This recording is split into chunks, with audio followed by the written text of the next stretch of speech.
Assalomu alaykum, ko'pchilik yaxshimisizlar? Bugungi suhbat programmamga Kanadadan Gulshan Abduqodir xonim, ya'ni dangliq yozuvchimiz, o'tkir qalamlari bilan hammamizga tanishliq bo'lgan Gulshan Abduqodir xonimni naq maydondan taklif qildim. Assalomu alaykum, ada yaxshimisiz? Yaxshi, ko'p rahmat. Mana bu fursatni berganingiz uchun yana bir qaytam rahmat sizga. Sizga alohida rahmat aytaman, chunki shu programmam orqali o'zimninki bir Uyg'ur oldi bilan shu Uyg'ur bo'lish sifatim bilan hamda Uyg'ur faoliyatchi bo'lish sifatim bilan inqilobchilarimizni, qahramonlarimizni, shehidlarimizni aslash haqida bir programma ishlash uchun men alohida bir fursatni yaratib sizniki programmam qatnashganingizdan bak xush bo'ldim, rahmat. Undaq bo'lsa suhbat programmamizni boshlab ketsak, oldi bilan o'zingizni bir ko'r tanishtirib berib boqamsiz. Men faqat shu sizniki shu kitobingiz orqali tanıdım. Undan boshqa to'xtamay yozayotgan shu o'tkir qalamlik maqolalaringiz, yozmalaringiz orqali sizni yaqindan tanib keldim. Bugun garchi ikkimiz bir yerda bo'lolmasakmi, demakchi bo'g'inim bir davlatda turib bir yerga kelib ishlayolmasakmi, shu tor yuz orqali shunday programmalarni ishladim. Xudoyim bo'lsa, keyingi kunlarda yaxshi programmalarni ishlashga nasib bo'lar. Yana bir qatam alohida rahmat aytaman. Oldi bilan o'zingizni bir tanishtirib bergan bo'lsangiz hamda kitoblaringiz haqida bir qisqacha uchirib bergan bo'lsangiz bek xush bo'lardim.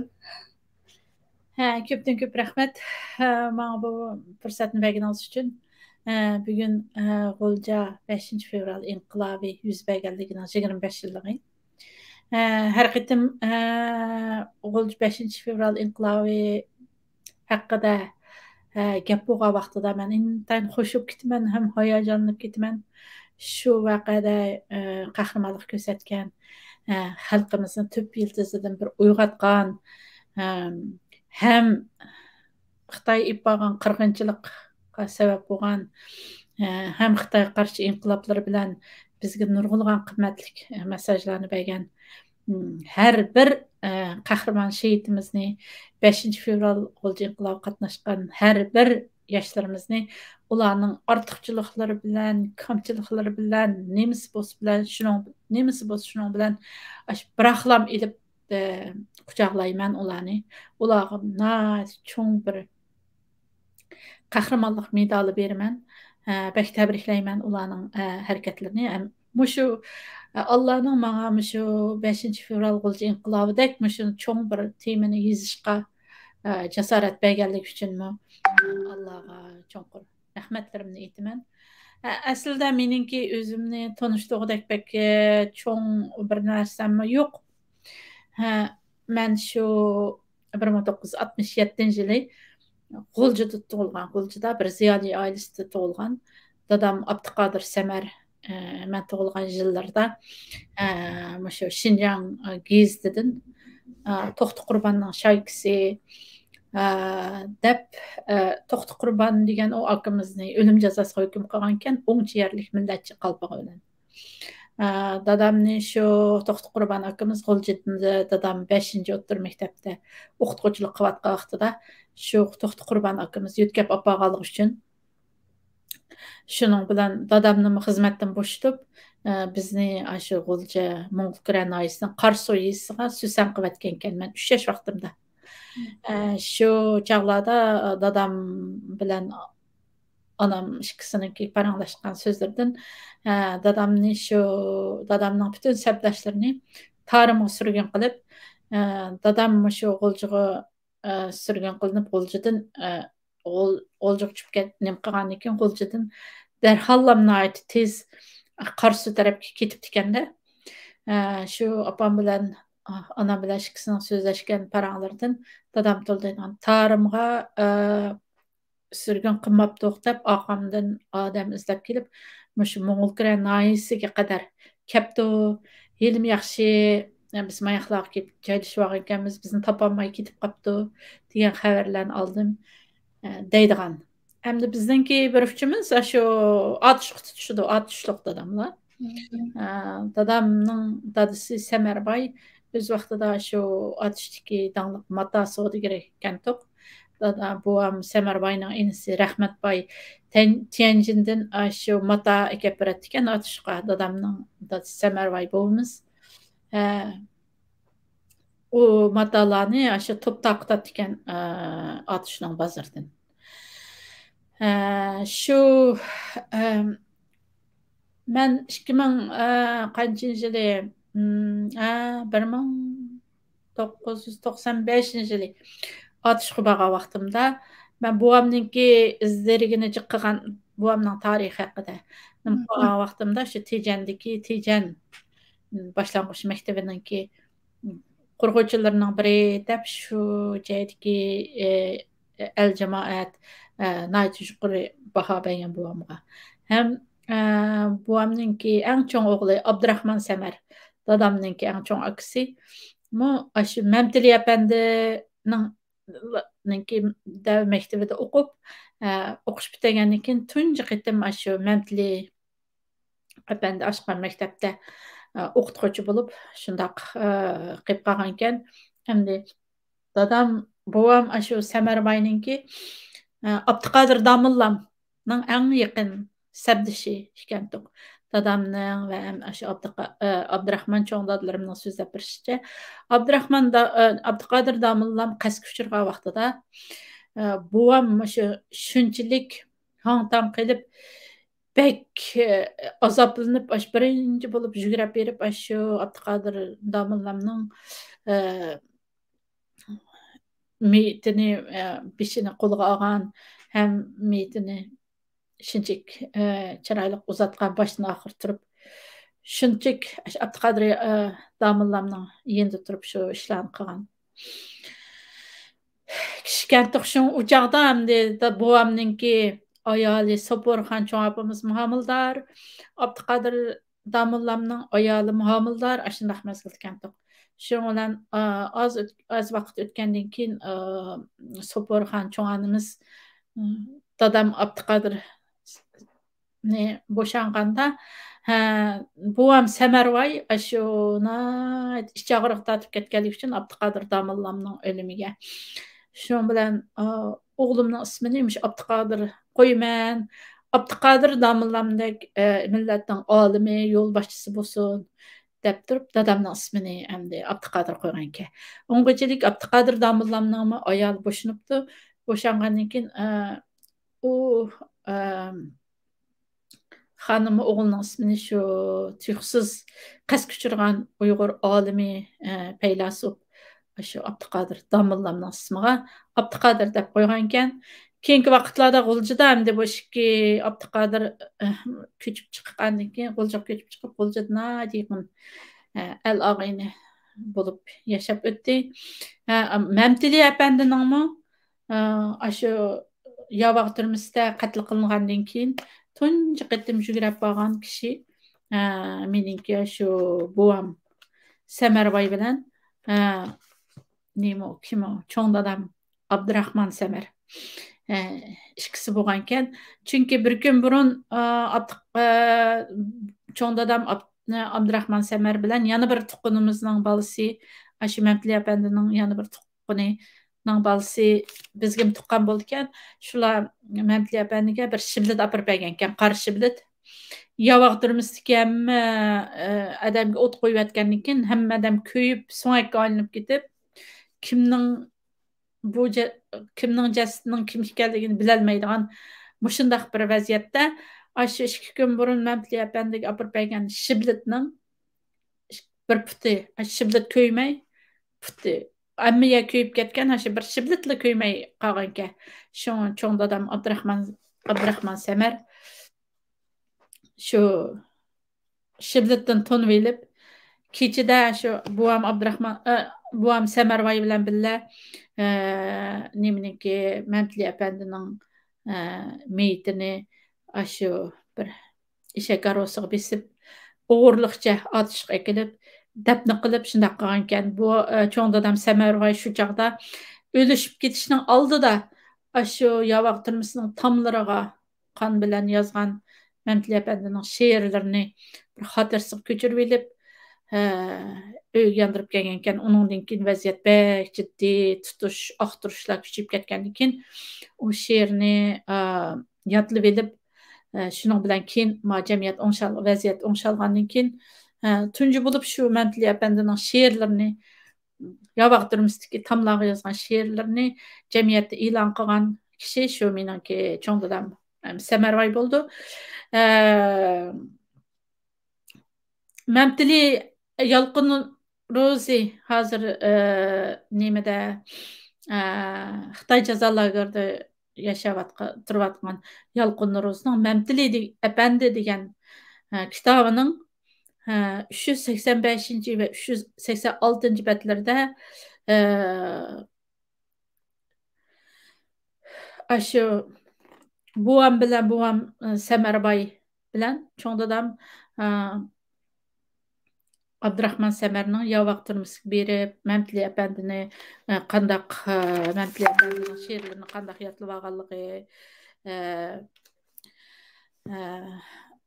buam Semerbay'ın ahiret işlerini qandaq nim qılğanlığı, uğurluqçı qandaq qarıq biz adışqa kelip depni qılğanlıqları işlerninki hemmisi yazılgan. Ama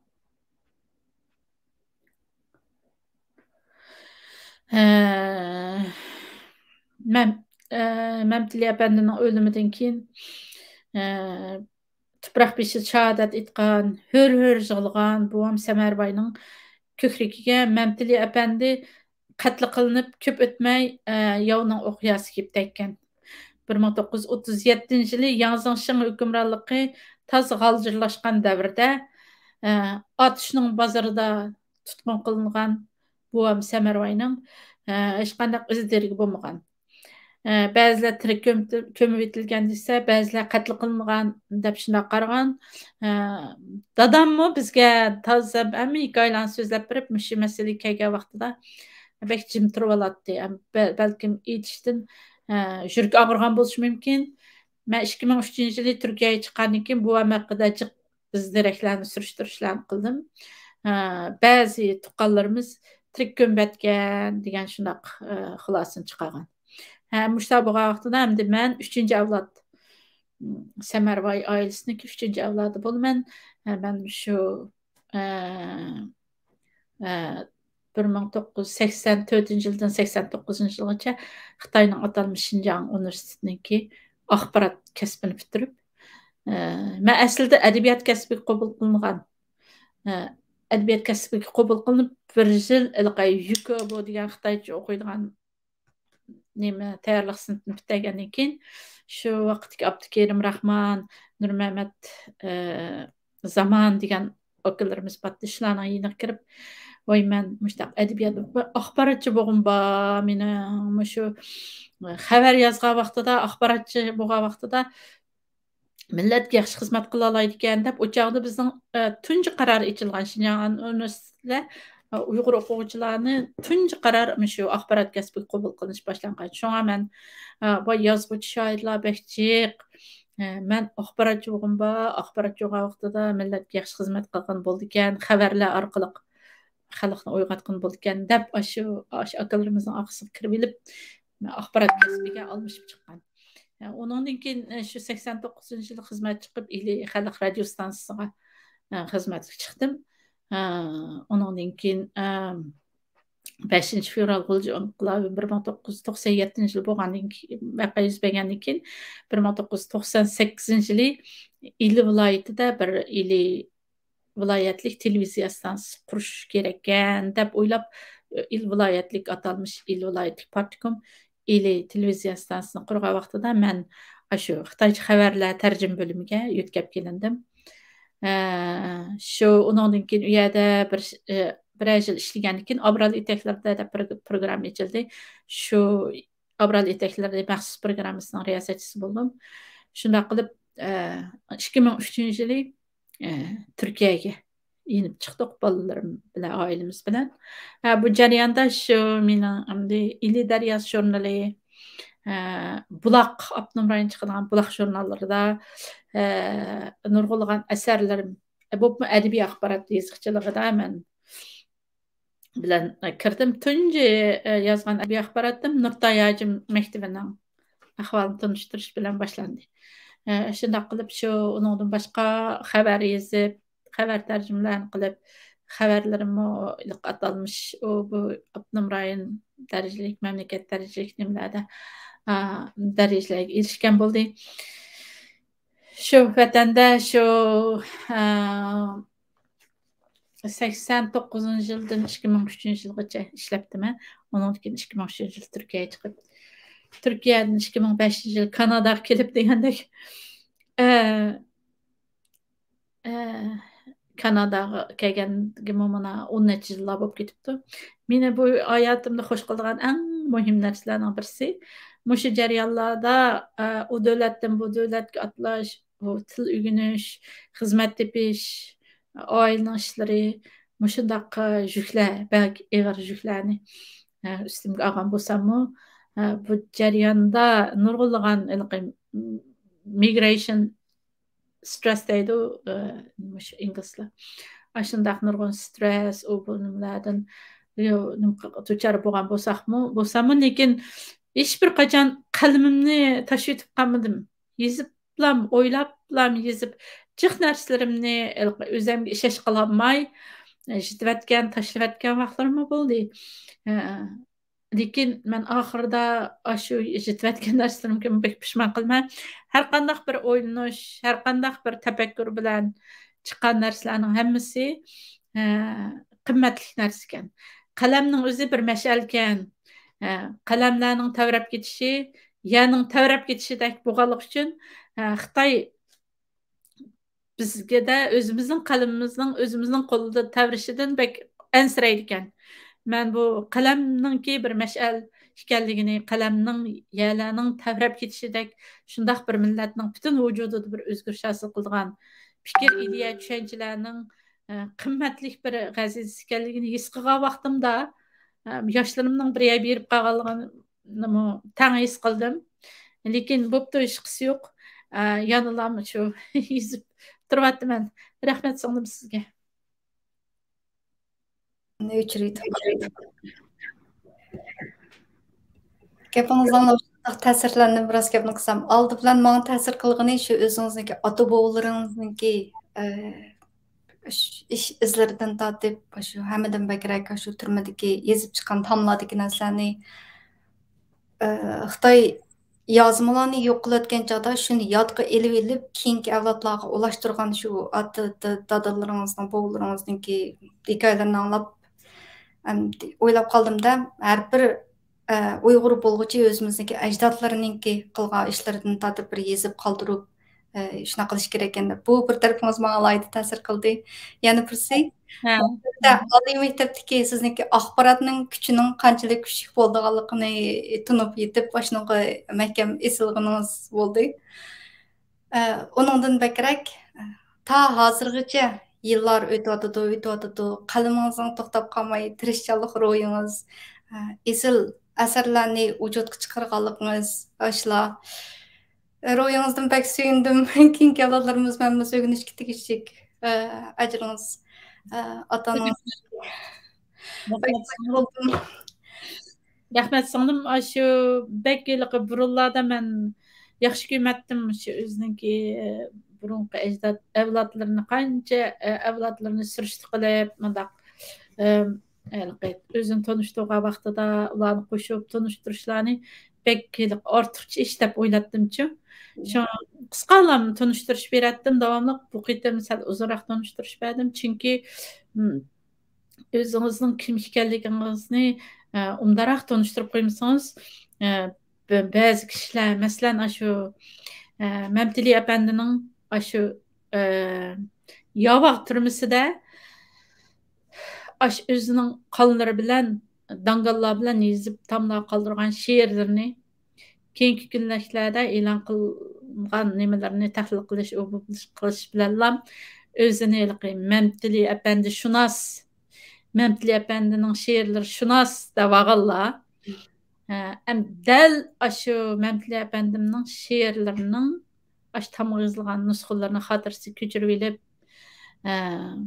anadagi yodlab olib, undan keyin jahon o'ngshalganda matbuotlarda e'lon qilib xalqqa yetkazib bergan kishilarning bizga o'xshash avlodlarini o'zlaricha bunday xoinga chiqaradigan, o'zining tafakkurida, o'zining oddiy kallalarida bir qarsanız men mundaq məmtilişunas, məmtili əpəndişunas, mən mundaq məmtili əpəndi tədqiqatçısı degan bilan oxirgi u məmtili əpəndinin şeirlərini kim sana şunda əgəb bədi, kimdi o degan narsani unutub bilib, texi məmtili əpəndinin şeirlərini shunchalik xatar ostida qo'g'dab saqlab, mushu jamiyatga yetkazib bergan kishilarning avlodlarini qalaymaqan, jasusga chiqaradigan, xoinga chiqaradigan o'zicha to'qib olgan iliqi kallasidagi bir paketlari bilan texi maqolalarni, obzorlarni yozadigan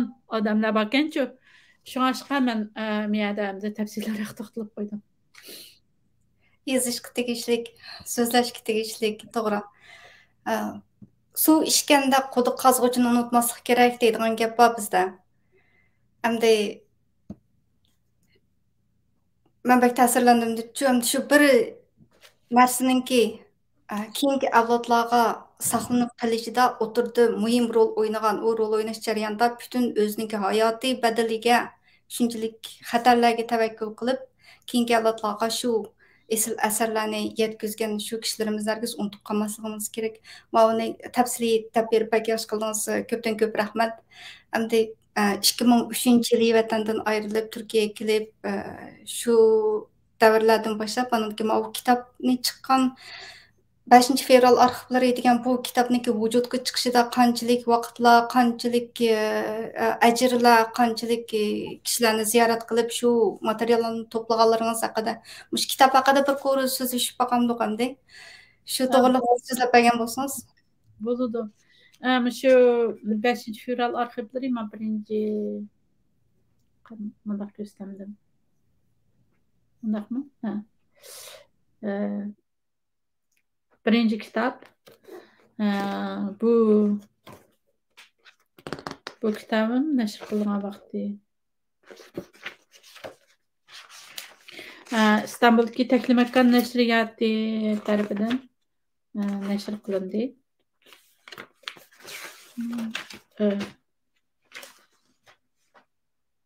2020 yılı nəşr qılındı. Ondan keyin 5 fevral arxivləri 2-ci kitab.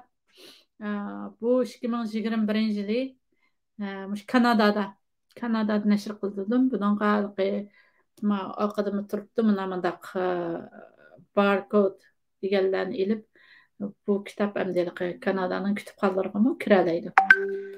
Bu 5 fevral arxivləri birinci kitabda 20 neçə yılın yağızı özümün toplagan materiallarım asasen bunu yazıp çıkarttım. Bu kitap nəşrdən çıxandan keyin köplеген dostlar bu kitapdaki məzmunlarının yaxşı, yoxdan bari yaxşı, amma bu 5 fevraldakının həmmə tərəflərini ifadələb əməbdi. Şuna texim çoğunqurlanış gerek. Bək çoğunqur, bək qimmetlik, bək əhmiyyətlik qan tökülüşlər, qəhrəmanlıqlar var. Degan təkliflərni bəri. Şunun bilan bu kitabım arqılıq mən texim çoğunqur izləndim. Şunun bilan 5 fevral arxivləri 2-ci kitabını İstanbul'daki ili məşrəb vəxbi. Şu 5 fevral ruhi Abdülxəlil Mecitlər qurub çıxan ili məşrəb bərmə məhəllələrdə qanat yayдырған məşrəbnin ismini qoyğan ili məşrəb vəxbi bununğa aid çoğ yardımcı oldu. Şunun bilan biz şu dünyanın həmmə yerində dünyanın həmmə yerindəki şu 5 fevralın işçidəki vəqələrini, işki əhvallarını taz yaxşı bildiğən 10 kişiden tərkib tapman bir 10 kişilik grup qurduq. Eğer xalsanız bu qrupun işçidəki kişilərin isimlərini oxub etməkçimən. 5 fevral arxivlərini qiziş, toplaş, fərətləş grupsidəkilərin isimliyi tövəndikcə Cürət Qolca İstanbul, Seypidin Şəmşidin Avustraliya, onun için Enver Hacim Türkiye, Abdullah Daniye, Adılcan Hakim Şivesiye, Ababekir Kasım Albaniya, Abdusalam Germaniya, İmam Hasan Türkiye, Abdullatif Şivsiye. Ama şu 10 kişiden terkip tapkan bir şu qazish toplash ratlash gruppasi qurdik. Qurib mushu qarindoshlarimizningki asosiy paketlar bilan ta'minlashi natijasida men buni qalamga ilish ishlariga men mas'ul bo'lib qo'limizdagi shu 5-fevral arxivlarni nomli kitobning ikkinchi qismi nashrdan chiqdi. Andan keyin biz yana mana kitobni ko'rsatdim. Mana mayoq o'tsangiz, meni nima qilsangiz, mana mavjud formda balqi shu 5-fevral o'lja 40-yiliga o'lja 40-yiliga shohid bo'lgan kishilarning chet ellardagi urug' tuqqanlaridan keyin shu guvohlik berishini amalga oshirish uchun jot forumda mundaq bir forum tarqatgandik. Shu jot forum orqali guvohlik beruvchilarning ismlarini shu o'lja 40-yilga guvohlik beruvchilarning ismlarini nima qilib kirgizib. Endi mendan shu kitob chiqqandan keyin so'ralgan savollarning ichida siz kitobingizda ba'zi yerlarda g'ulji 40-yilga deb olibsiz, ba'zi yerlarda g'ulji inqilob deb olibsiz, ba'zi yerlarda g'ulji 5-fevral milliy uyg'unish harakati deb olibsiz. Mushundaq undan boshqa 5-fevral g'ulji namoyishi degan so'zlarni olibsiz. Bu necha xil ta'bir berish bor ekan g'ulji 5-fevral harakatiga degan savollarni so'radi. Men o'tgandagi ba'zi programmalarda javob bergandim bu nuqtalarga. Hozir bu yerda men yana bir tushuntirish berib ketay. Men bundaq bir shu 21 asrdagi Uyg'ur tarixida yuz bergan g'oyat zo'r bir qirg'inchilikni g'ulji harakati deb ta'riflashni oddiy ko'rdim. Shuning uchun imkoniyat bor g'ulji harakati deb olmadim. Bu har narsaningki boshlanishi, davomlashi va oxirlashi nuqtasi bo'lgan o'xshash. 5-fevral g'ulji qirg'inchiligi yoki 5-fevral g'ulji inqilobi yoki 5-fevral milliy uyg'onish harakati degan vaqtimizda bizga 90-yildan 2000-yilgacha bo'lgan 10 yillik bir tarixni eslatdim. Endi tövəndə mən g'ulji qirg'inchiligi, g'ulji inqilobi, g'ulji milliy uyg'onish harakati, g'ulji 5-fevral milliy uyg'onish harakati degan ismlarni tang o'xshash, baravar shaklda qo'llanganligimning sababini ta'kidlasam, 90-yillarning mezgili 80-yillarning oxiri, 90-yillarning boshlarida shu Aqtamaka siz bilishingiz mumkin, nayt avjib ketdi. Aqtamakani to'kma qilib setish, nayt azam bahada setish. Buning bilan hukumatning hech qanday kori bo'lmadi. Undan keyin buningdan kelib chiqqan egashma AIDS kasali bilan g'ulji shahri va uning atrofidagi rayonlarning hammasi mamlakat bo'yicha eng og'ir AIDS shahri aylanib qoldi. Siyosiy kengash a'zolari ota-onalarni nurg'un arzlarni qilgan bo'lsa-mu, buning hech qanday foydasi bo'lmay, hatto boshlang'ich maktabning darvozalarining tubida shunchalik arzon bahoda Aqtamak sotadigan bir vaziyat shakllanib ketdi. G'uljininki shu Qarvoy mahallasi, Qordong, Xitoy bozori, To'pchi mahallasi, To'ran mahallasi degan mahallalarda bir uydan 4-5 o'g'il bo'lsa, 4-5 o'g'ilning hammasi Aqtamakka xuma bo'lib qolgan, bir ish bilan bilakdan o'qil qilib, urush orqali AIDS bo'lib qolib, nayt nurg'un bolalar bekabikadlarni o'lib ketdi. Shu bilan Abduxilil Mijit o'zimi Xitoycha maktabda o'qigan. 7-sinfgacha Xitoycha maktabda o'qigan bir bola. O'zimi Aqtamak chekib, shu inimiz shu. O'zimi Aqtamak chekib, oxirgi bosqichlarga kelib qolgan ota-onalari shunchalik davoltibmi, shuncha qattiq tuzumlarni uylarga to'lab qo'ydigan qattiq tuzumlarni bekitibmi, bu unumli bir davolashga erishamagan bir bola Tüksüzlan bular G'uljidagi diniy zotlar, ma'rifatparvar ziyolilarning shu ilg'or fikrli diniy zotlarni shu Qardon yezisi Aqtamak eng avj olgan yezidagi bir jamiga imom qilib ekilishi bilan ularning tabliqlarini anglash orqali bo'lar. Yoshlar shu Abduxilil Majidninki rahbarligida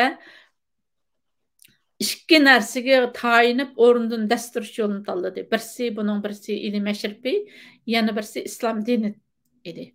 Abduxilil Majid shu islomning qonuniyatlari bo'yicha haqiqiy islom diniga kirib shu namoz o'qib islom yo'li bilan mengib uniki yoshlarni ma'li mashrab o'ynashga tashkilladi 20dan 30dan bo'lib G'uljining hamma mahallalarida mashrab harakati boshlanib ketdi. Shuning bilan bular Aqtamakidan qo'l uzib, Baroq sharobdan qo'l uzib, intayin yaxshilanadigan bir vaziyat meydonga keldi. Bu G'uljida yuz berayotgan milliy uyg'unish harakati.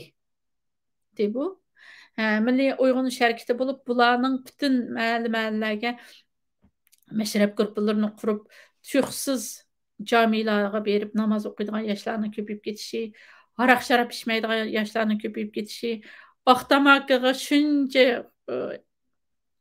erisman bo'lib, nurg'un pul xashlab davolanib saqlayamayotgan bolalarning Aqtamakidan qo'l uzishi, aydizga qarshi birisi islom diniga tayinib turib, birisi mashrabga tayinib turib o'rnidan dasturishi ota-onalarni, G'ulji xalqini shuncha xushal qilgan bo'lsa, shu chog'dagi doirlarni, Xitoy saqchilarini, Xitoy bexatarlik idoralarini sarosima tushiribdi.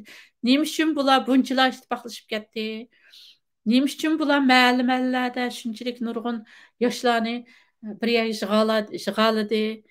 Biz 70 yillik, 50 necha yillik diktatorlik hukmronlik hayotimizda bunchalik bir nimani muvaffaqiyatni qozonmagandik. Bu kim bu qilyotdi buni degan savollar qo'yilib ketdi. Bu ishni shu Abduxilil Majid qilyotdi. Abduxilil Majid Xitoy maktabida o'qigan bir bola bo'lgani qarmay, tutuqsizlar notiq ketgan. Bu o'zining boshqalarga ta'sir ko'rsatadigan diniy tabliqlari, notiqliklari bilan Aqtamakidan qo'l uzib, G'uljida ko'zi ko'ringan bir masalan Martin Luther King o'xshash Amerikadagi Martin Luther Kingdek nutqlarni so'zlab, G'ulji xalqini ta'sirlantirib, G'uljida bir o'zgarish paydo qilayotgan. U mashrabga qatnashmagan yoshlar qolmagan. Shuning bilan bundan ansiragan Xitoy bularni bir kechadan tutqun qilishga boshlagan. Kechalarda 1dan 2dan 4dan tutqun qilib, bular bek azlab ketishga boshlagandan keyin bular o'zining mavjudligini, o'zining diniy islom diniga e'tiqod qiladigan bir millat ekanligini va shundoq yashab, shundoq o'ladiganligini, Xitoyga hargiz o'xshamaydiganligini bildirish uchun o'zining diniy erkinlik va madaniyat erkinligi, yashash erkinligi talab qilish arzusini ifodalash uchun 97-yili 2-oyning 5-kuni ko'chalarga namoyishga chiqqan. Buning namoyishning oldida 1996-yil 3-oyda Xitoy 7-nomerlik hujjatni e'lon qilgan. Bu 7-nomerlik hujjat hozirgi Xitoyninki mushu 2016-yilda jazo lagerlari qurilganligining eng dastlabki bosqichlarini bishorat bergan ig'irlik darajasi yuqori bir hujjat bo'lib, bu hujjatda nima deyilgan desangiz, Xitoydagi asosiy xavf, Xinjiangdagi asosiy xavf ikki xil kuchlardan keldi. Birisi diniy radikallik, yana birisi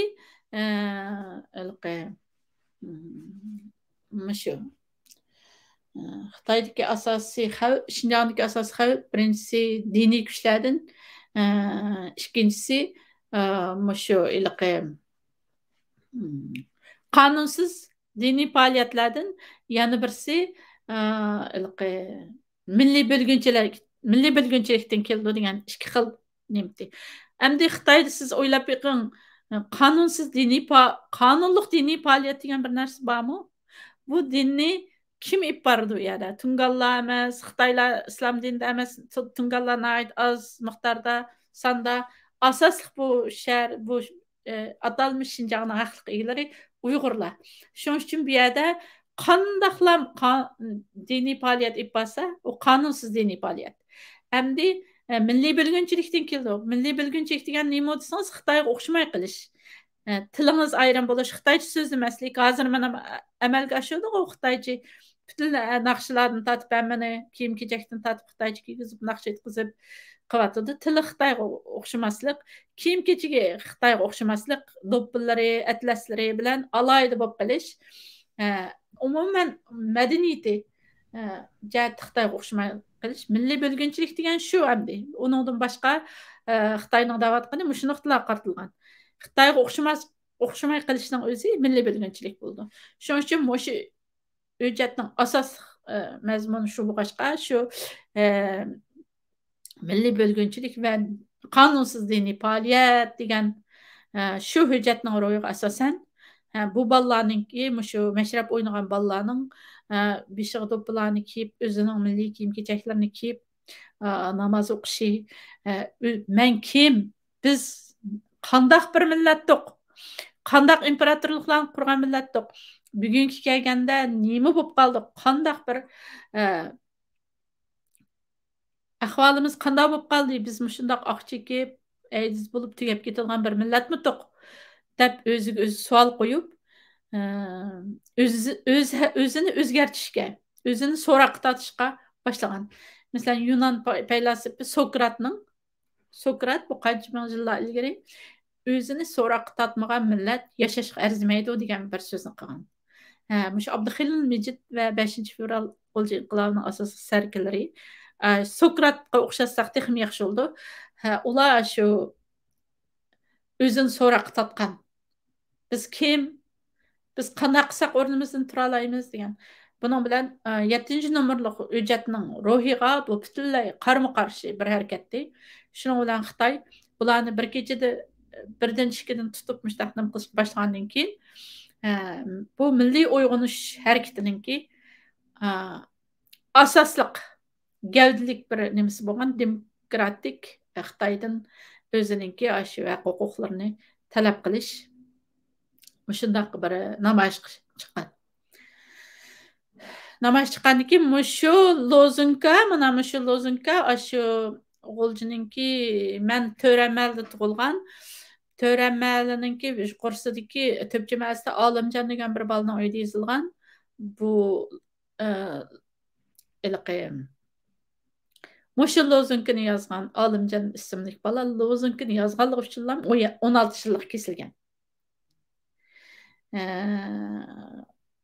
Onundan başqa lozunkiniki haqida yana boshqa nimalar bor, keyingi programmalarda to'xtalaman.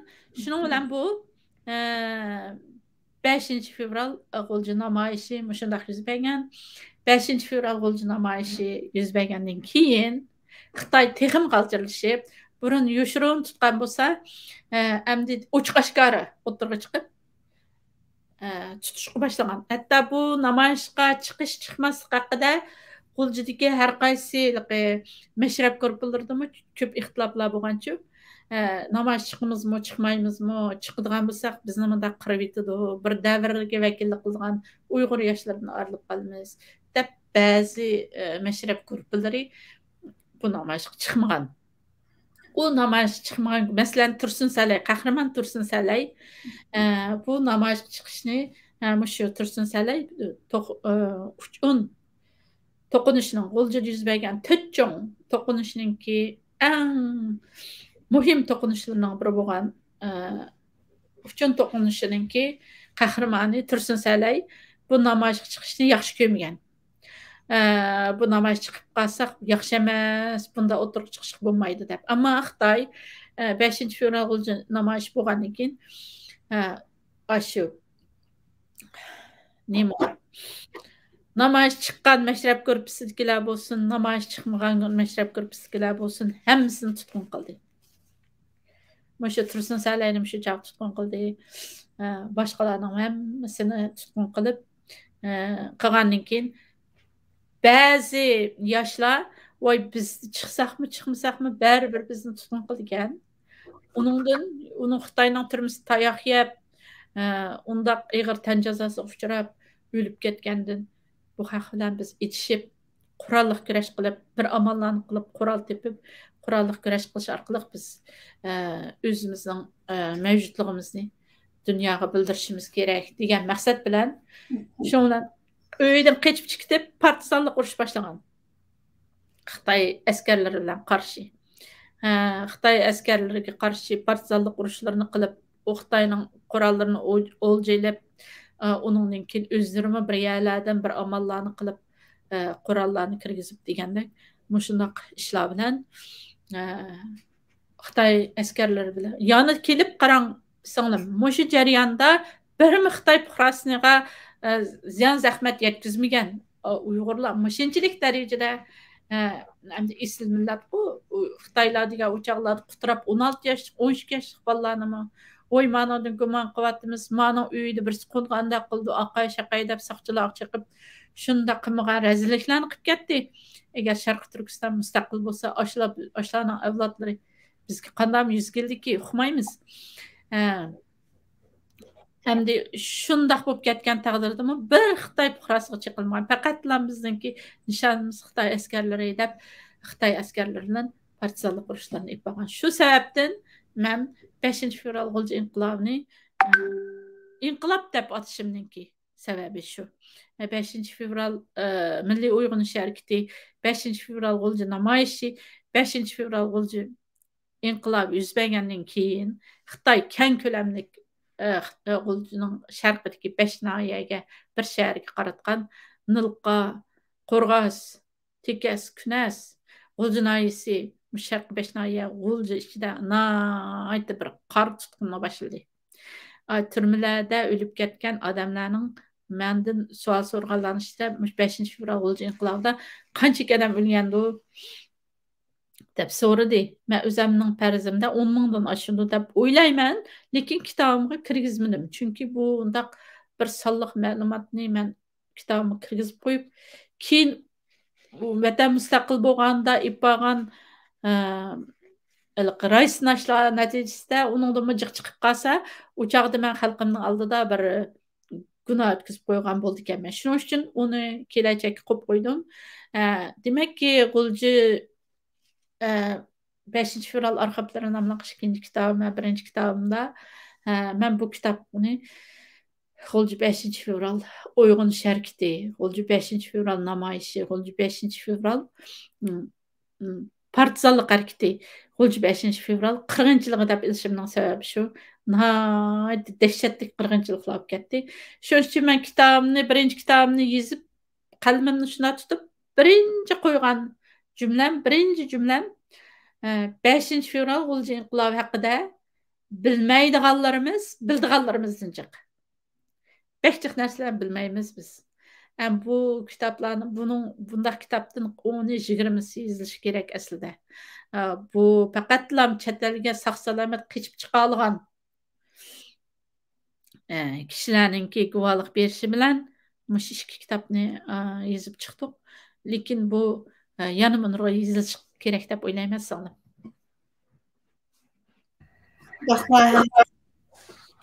Aytilsin, tafsiliy hamma men qiziqqan, bilmoqchi bo'lgan gaplarning hammasining javobini birdan olgandek bo'ldim. O'zimniki o'ylaganlarimni elib bersam, sizniki tapagan uchurlaringizdan men o'zimning amaliy turmushida anlaganlarimni qaytib qo'shib yozsam, qaytib qo'shib hozir so'zlasam, qanday deysangiz, men oliy maktabda o'qish jarayonida nurg'un g'uljilik qizlar, do'stlarimiz bordi-da, shu g'ulji to'g'riliq gap qilib beradi. Shundoq yosh bolalarniki shunchalik qirilib o'lib ketganligi, hatto qizlarniki bir turmushga chiqishniki qanchalik ta'sirlashib ketganligi degandek masalalarga qarata shunchalik ham nozil inchki nuqtalardan tortib shundoq paranglashayotdi-da. Shu chog'larda g'ulji qirg'inchiligi to'g'riliq shunchalik anglagan. Ondan keyin aq chekish masalasi degandan boya deb o'tdingiz, shundoq biz shaharlarni selishtirib palayaniki bolalar bek chekidi ekan, pistoyaniki bek chekidi ekan degandek gaplarni qilishgan chog'da shu g'uljiniki chiqadi. G'uljiniki bolalar bek aq chek o'ginib ketibdi. U shundoq bir astirdan shundoq bir planliq holda elib berayotgan shundoq yoshlar qarata shundoq yamrab ketganlik, zaharniki yamrab ketganlik bir planliq bir ish ekanligi deganlik to'g'risida biz yoshirin paranglashdik.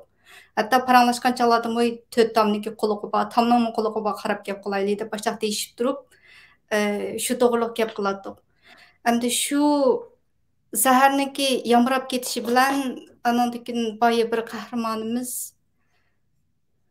Abdulmejid haqida so'zlab berdingiz, shundoq ta'sirlandim. Bu yigitniki boshda avval zaharga o'ginib qilishi, keyin shundoq bir notiq bo'lib yetishib chiqib, atrofidagi yosh bolalarni mashrabga o'rlashtirish orqali namoz, masjidlarga ko'plab yetablishi, mashrablarni o'rlashtirib, yoshlarni shundoq bir milliy o'ziniki bir uyg'urlik ruhi bilan yashashga undab, yaxshi yo'lga boshlaganligi deb bu qahramonimizniki hikoyasidan shundoq ta'sirlandim.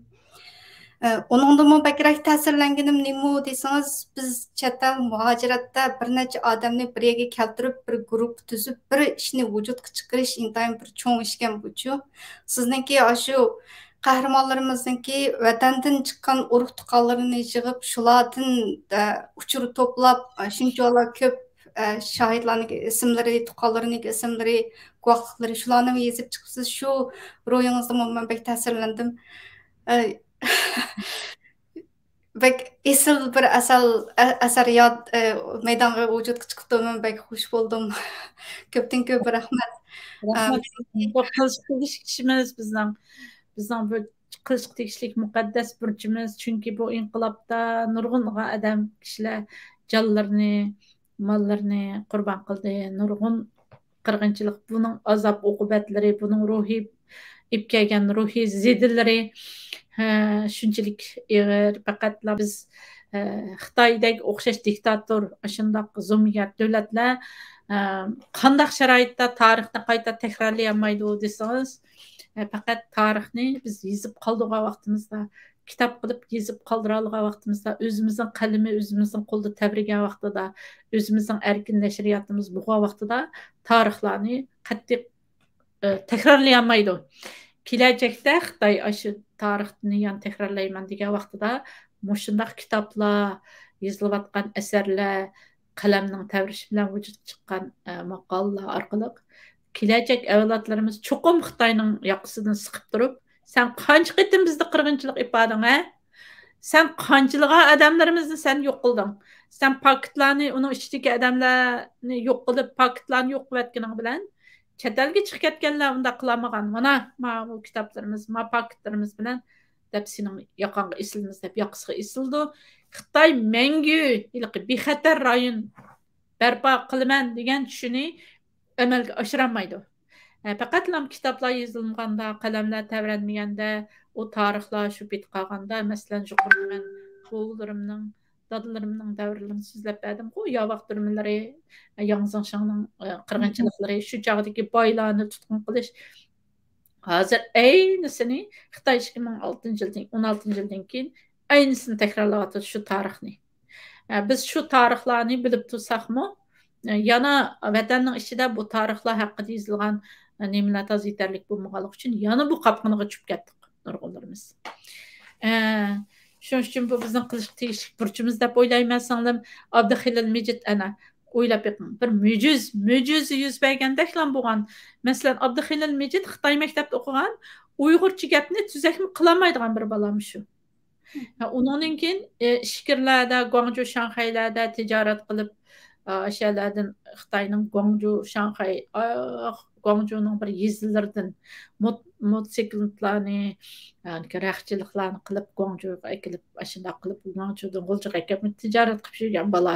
U boldan na notiqlik, na bir odam bilan nima qilish nimasi bo'lsin, faqat oq chekish shu jarayonni o'rganib qilish jarayonida shu oq chekib nima qilgan odam qandoq bo'ldi o'zingiz bilasiz. Lekin tuyuqsizlar bu bir xil notiq aylanib, tüxsiz özünün milletining ruhiy jihatdan uyg'otadigan bir uyg'otquchiga aylangan. Buningda ahli mayron qaldi buni selishtirib dim qilish orqali Taho surasi 24, 25, 26 oyatlarda Qur'onda shu nimning Musa alayhissalom bilan Allohninki dialogini yozdi va shada Musa alayhissalomni Allah seni men shu Firavnga qarshi leksiya so'zlaydiganqa liderlik qilgan Firavnga qarshi harakatlarga liderlik qilganqa sen avatman deydi. Digaqda Musa alayhissalomning tilininki sal ilginchiga ekan. Ay Allah, men bu tilimde sal ilginchigim bor. Men qanday Firavnning oldiga berib, bundaq so'zlarni qilib, leksiyalarni qilib, men bunda qila olayman degan vaqtida Allah shunday deydi Musa alayhissalomga, sen tilingning ilginchigidan hech ansirma. Sening tilingning qandaq so'z qilish, qandaq nima qilish, nimalarning hammasi yaratgan Allah eganing kontrolligida. Deydi men keyingi vaqtlarda mushu so'zlarni anglab, Abduxalil Majidni tahlil qilib, aqlim hayron qoldi. U bola hamda shu tuxsizlar bir natiqqa aylanib, o'zining xalqini axloqqa yetaklaydigan, o'zining xalqini kurashga yetaklaydigan, o'zining xalqining o'rnidan dasturib, haroq-sharob, zarlik chekimlik Xitoyning bu maqsadlik oldi elib berayotgan bu o'yinlarning qurboni bo'lmaslikqa yetaklaydigan tez arada G'uljining shu davrdagi Martin Luther Kingga aylangan bu bola. Ondan keyin aqlimning hayron qolgani shu Yahudi nima Yunon faylasufi Sokratning shu o'z xalqini axloqqa yetaklaganligi uchun o'zingni so'roqqa tatmagan hayot yashashga arzimaydi degan falsafalarni o'tirib qo'yib, shu davrning yoshlarini axloqqa yetaklaganligi uchun shu davrdagi zo'mgar kuchlar tarafidan darg'isildi. Aynisi Abduxalil Majidninki hayotida aynı ahval tekrarlandı. Bu mu? Özü hem özgürüp Abduxalil Majidmi? Özü hem özgürüp hem xalqini özgürüşke başlap hem özgertip axloqliq qilganlik uchun Xitoy hukumati tarafidan o'lim jazosiga hukm qilindi. Ajoyib. Yani endi qilib bir xil ajoyib ta'sirli. Endi İlham To'xti bilan men Abduxalil Majid chiqsa o'xshash o'rin qo'yman. Chunki İlham To'xti Xitoyning milliy siyosatiga qarshilik bildirib, norozilik bildirib, muddatsiz qamoq jazosiga uchragan bo'lsa, Abduxalil Majid Xitoyning diniy siyosatiga qarshi chiqib, o'lim jazosiga hukm qilingan. Abduxalil Majid jangovarlik bilan o'tirib chiqib Xitoy amaldorlaridan so'ragan. Sen diniy erkinlik deydi ekansan, qandoq bizning nima uchun biz diniy erkinligimizni yo'l qo'yib mashrab o'ynasak yoki namoz o'qisak sen tutqun qilsa degan. Ham shu vaqtdagi diniy zotlarimi din boshqa nima, din bilan hukumat ayrilgan, din sotsializm uchun xizmat qiladi deyotgan bir hukumatning qandoq sen diniy amaldori, diniy adimi bo'lsan, bularning hammasi islom diniga xilof deb bevosita qarshi chiqqan. Shuning uchun uning qisqagina hayoti shu G'uljining chapchaldi turmusida o'lim jazosiga hukm qilgan bo'lsa-mu, lekin nihoyat qattiq dahshatli tan jazosi va ochliq e'lon qilish sababidan turmada shehid bo'lgan. Shundaq agar xohlasangiz singlim men bu 5-fevral arxivlari 2-kitobimga nihoyat qimmatli bir rasmlarni kirgizgandim. Shu rasmlar haqida ozroq tushuntirish berib o'tib ketsam. Mana yuqoridagi yuqoridagi birinchi rasm Hamad Mamtimin. Hamad Mamtimin 1974-yili G'ulji shahar Kepak yuzasida tug'ilgan, 1998-yil 4-oyning 18-kuni yuz bergan Xudyar yuzi to'qinishida shehid bo'lgan. Bu Xudyar yuzi to'qinishida Longfei ismli bir Xitoyning aloy tarbiyalangan bir saqchisini etib o'tgan va nemisini Bunu Muhammadның sabdaşları olacağın. Sel turup şu toquluş haqqında toxtalman. Ayrım alaydı toxtalman. Bugünkü toxtalgan temam asasen şu Xudiyar yüz toqunuşu bilen uchun toqunuşu. Olcu yüzbegen tötçün. Xitay azat Xitay armiyası bilen bolgan tötçün toqunuşunun ikkisi haqqında bugün toxtalışını muvaffaq edip. Yana birisi hamda ma resimni evtip tutsаңыз. Bu resim. Bu inimiz Sadriddin Şamşidin 1976 yılı tug'ilib 1998 yılı Almatada suiqasd uchirgan. Bu Sadriddin Şamşidin G'ulshar Kipak yuzisida tug'ilgan. G'ulji Mashrab harakati Kipak yuzi tarmog'ining yetakchisi bo'lgan. Endi bunun astidagi marasim. Bu uchun to'qnashishning G'ulji yuz bergan to'rtchun Xitoy askarlari bilan bo'lgan to'qnashishning qahramon shahidi Tursun Salay. Tursun Salay 1969 yılı tug'ilib 1998 yılı 6 ayning 22 kuni yuz bergan 3 to'qnashishida shahid bo'lgan. Endi yana bir bet görsem.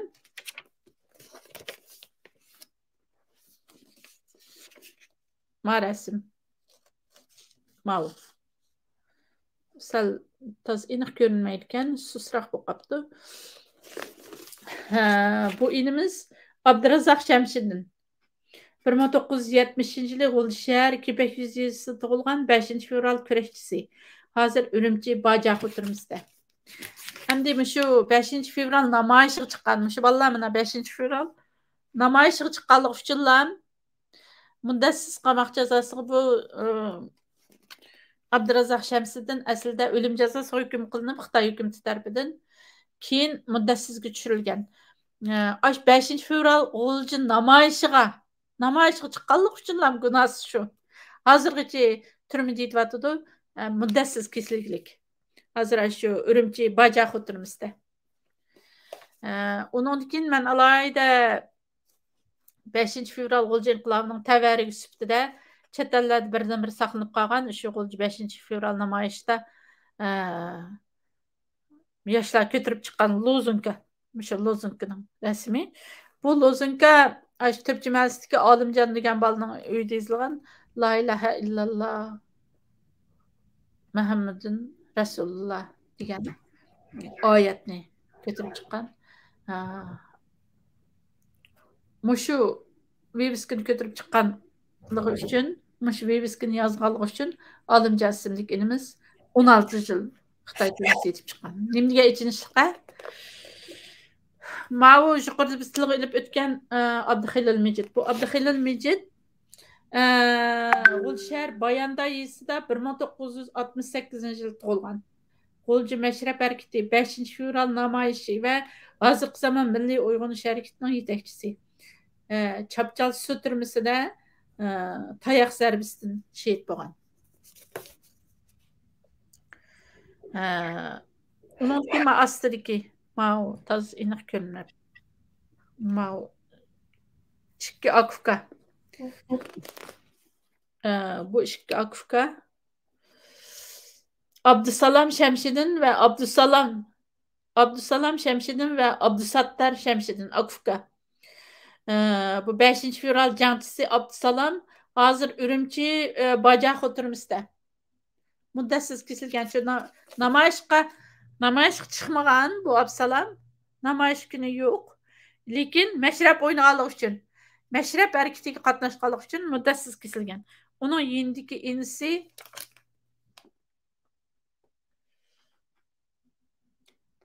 Abdusattar. Muddatsiz kesilgan Abdusalam.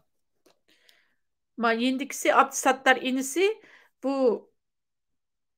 hozirgi jazo lagerida. Bu ikki akufka kimning bolasi bo'ldi desangiz, hozir Kanada Montrealda yashayotgan Shamshid Najim degan bir akımız var. Şu Şemşin Nacim akımızdaki oğlu buldu. İkili oğlu birisi cezalarında hazır, birisi müddetsiz kesiklik 5 fevral aşı meşrep hareketi katlaşkanlık üçünler. Ma keyinki betlerde Şemşin Nacim'nin resim var. Onu ayrım to'xtalman. Mao resimdeki muşu Masuldaki Mao inimiz Halmurat Muhammed. Bu Halmurat Muhammed 5 fevral kurashchisi partizan Halmurat Muhammed deb dema Hamid Muhammed. O'ngdan birinchi kishi 1970-yili 2 ayning 15-kuni G'ulshar Oydin mahallasida tug'ilgan. Ana oldin chiqargan bir rasmingiz bormi? Mayaq o'ting, Abi yan bir kaynan chiqardingiz. Mana shu rasmdagi mana Abduxilil Mejitning yeğeni tug'an Tursun Salay bilan Abduxilil Mejitning orasida tug'an kishi shu Halmurat Muhammed bo'ldi. 70-yili 2 ayning 15-kuni G'ulshar Oydin mahallasida tug'ilgan. Xudyar yuzi to'qinishi, uchun to'qinish qatorliq to'qinishlarda Xitoy askarlarining qo'rshovini bosib chiqib, Chapchal orqali 1998-yili 8 ayning 30-kuni Olmutga qochib chiqqan. 1999-yili 1-ayning 14-kuni Qozoq doiralari Xitoyga topshirib bergan. Hozir Urumchi 5-turma 4-atratda. Uningdan boshqa bu rasm. Bu Abdüşkür qo'rg'asliq bo'lib, Sharq Turkistonning faxrlik o'g'loni Abdüşkür Nurullam 1965-yil tug'ilib, 1999-yili Xitoy tarafidan o'lim jazosiga hukm qilingan. 5 fevral G'ulji inqilobidan keyin 4 nafar sabdishi bilan birlikda Qo'rg'as nahiyasida shahid qilingan. Bu Abdüşkür Nurullam bilan birga 4 nafar sabdishini dafn qilgan. O zaratgohlikni Qo'rg'asdagi Uyg'urlar 7 shehidlarim mazri deb atagan. 7 shehidlarim mazri deb atab, yet oyamlarda nihoyatda yuqori hurmat bilan tunji bo'lib 7 shehidlarim mazriga berib, ularni ziyorat qilib, ularning ro'yiga atab xatm Qur'onlarni qilib qaytadigan işte odatni yetildirgan. Undan boshqa marasim tubidagi bu kishi nima Nilqiliq Abdurshidajim. Bu Abdurshidajim akamiz 5 fevralda shu Nilqi yoshlarining qo'zg'alishida Nilqining yoshlarning qo'lga kirib 5 fevral namoyishida qatnashishda muhim tashkillash, yetakchilik qilish rolini o'ynagan. Bu Abdurshidajim akamizni 2018-yili Xitoy jazo lagerida mingsini izlayotgan holatda o'ldirib, oilasiga tashlab berdi. Bu Abdurshidajim akamiz İstanbul'da yashab o'tgan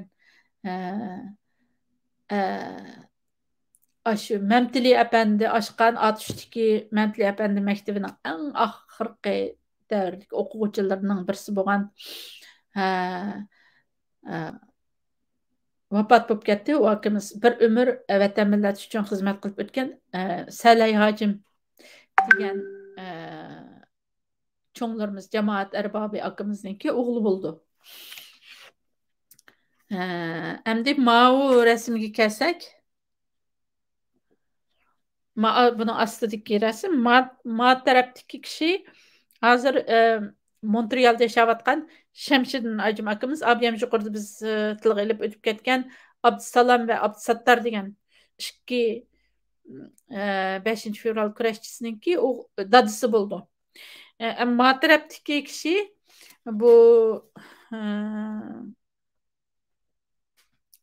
mana mau Shamshiddin Ajim akamizga tutish buyrug'i chiqargan shu chog'da Xitoy. Nima uchun tutish buyrug'i chiqargan? Amaliyotda bu akamiz 5 fevral inqilobiga qatnashmagan, namoyishga qatnashmagan.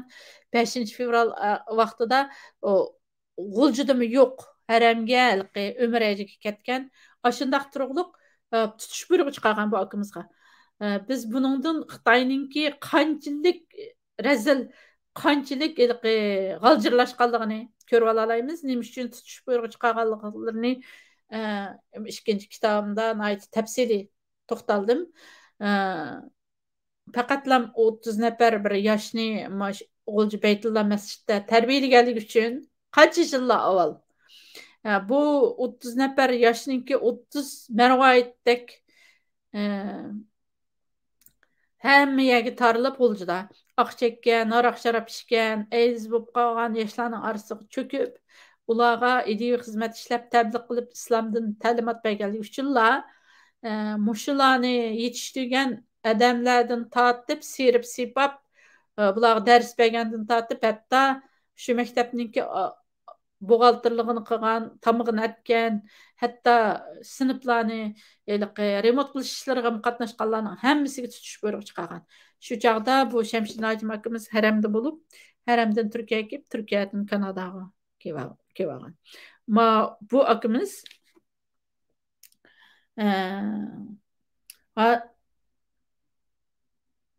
bu Shamshid Najim akamizning yindiki bu akamızın ismi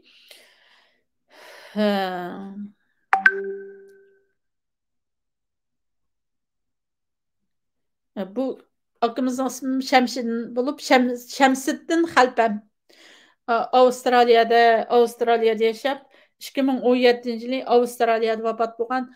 Bu akamızınki Kipek yüzü ve Kipek yüzünün etrafı Kipek yüzünü şu çağı 5. fevral G'ulji inqilobining sarkillari Kipekistan deb atagan. Kipekistanda şu Şemsiddin Xalpamga o'xshash nayt esil oilalar G'uljidan Xitoyning saqchilaridan qochib chiqqan 5. fevral qashqillari atalmış Xitoyning tili bilan aytganda mashrabga qatnashgan bolalar qochib chiqqanda mishada nayt o'zining qo'yniga ilib panoligini berib qishning kuni shu shunchaki yaxshi tasvirlaydi vallah. Shuning uchun o'zi butun qochib chiqqan qashqallar shu Kipek yuziga qochib Kipek yuz yezisini xuddi bir Uyg'urning davlatidek his qilib Kipekistan deb atagan. Shu Kipekistandagi shu Xitoyning saqchilaridan, Xitoyning zulmidan qochgan bolalarga boshpana bo'lgan Shamsiddin Xalpam akamiz bo'lib, bu Shamsiddin Xalpam yuqorida biz deb o'tgan birinchi rasmdagi Hammat Mamtimin. Bu Hammat Mamtimin. Ondan keyin Hammat Mamtiminning buvisi oldu. Ondan keyin rasmdagi rasmdagi Sadriddin Shamsiddinning dadisi bo'ldi. Yana Abdurazaq Shamsiddinning dadisi bo'ldi. Ondan başqa biz yana keyingi muhabbatlarda yana to'xtalamiz. Keyingi bat to'xtalgan Avstraliyada yashayotgan tutish buyrug'i chiqargan yana bir akamiz bor. Shu akamizningki dadisi bo'ldi. Bu Shamsiddin Xalpam oilasi 5. fevral inqilobida qo'shgan tuhfasi nihoyatda zo'r. Bu Shamsiddin Xalpam yana Amerikadagi qahramon ayollarimizdan birisi bo'lgan Uyg'ur Project Fondi ninki xizmatchisi, yaqinda Dunyo Uyg'ur qurultayiningki muavin raisi bo'lib saylangan Zubayra Shamsiddinning dadisi bo'ldi. Bu akamiz 2017 yili Avstraliyada vafot bo'lib ketdi. Hamdi mau 3 nafar jangchi bularmi shu Sharq Turkistonning faxrlik o'g'lonlari Misrga borgan bular.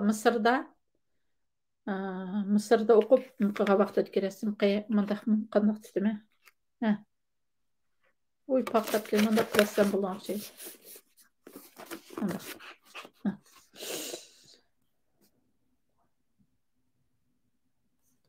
Ana mush 3 qahramon bularning ismlarini hamda olmadim.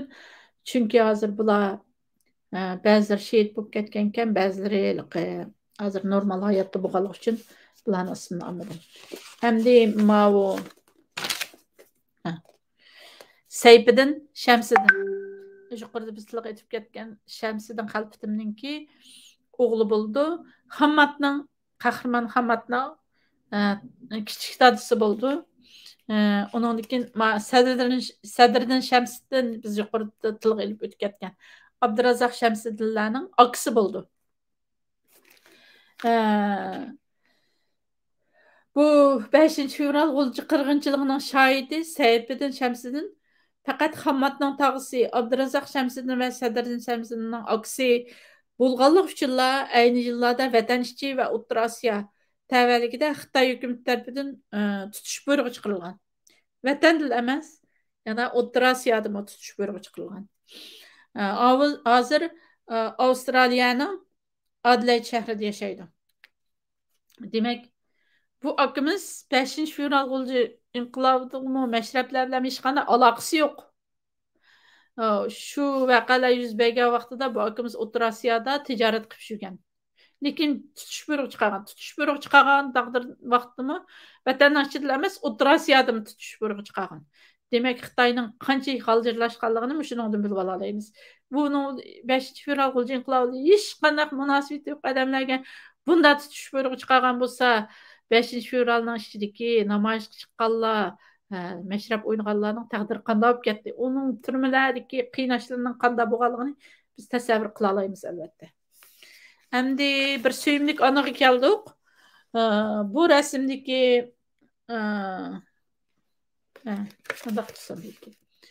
bu rasmdagi bu suyimlik ana bu yuqoridagi bu yigit haqida ozroq tushuntirib berib o'tay.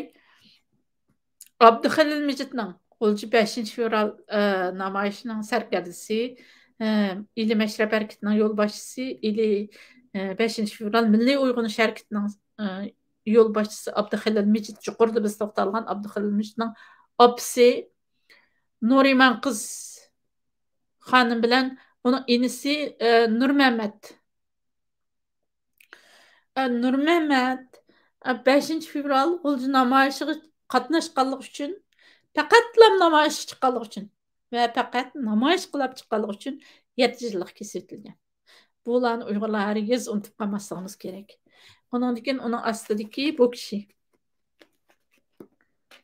Bu kishi haqida to'xtalman. Bu Abduhalil Mijitning aksi Abduz Mijit. 5 fevral G'ulji inqilobi haqida Angliyadan G'uljiga borgan bir muxbirga uchur berganlik uchun G'uljilik Qosim Hoji ismli yana bir kishi bilan birlikda 17 yillik qamoq jazosiga hukm qilingan. Hozir endi jazo lagerida ekanligi ma'lum. Bu kishining. Endi asosan kitobning ichidagi rasmlar haqida so'zlaydigan nimalarimiz tugabdi. Endi shu nahlam so'zlaydigan mazmun uchun to'qinishi va Xudoyor yuz to'qinishi bilan uchun to'qinish haqida to'xtalib, undan keyin suhbatimizni oxirlashtirsak qanday deysiz?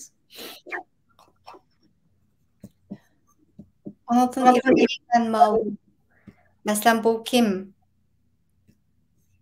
Yani evetipegen işki Xitayninki resmisi turdu. Bularni öldürgen kahramanlar kim? Mesela shularniki nim qilish jarayonida, shu to'qinish yuz berish jarayonida shu bo'lib o'tgan ilg'i bir qo'rqinchlar sizniki o'zingizniki og'zidan anglayli. Shu to'qinish to'g'riliq jami 4 to'qinish bor deb o'qigandek esimda. Shuningki bir qismini bir so'zlab bergan bo'lsangiz, qanchalik vaqtingiz yor bersa shunchalik.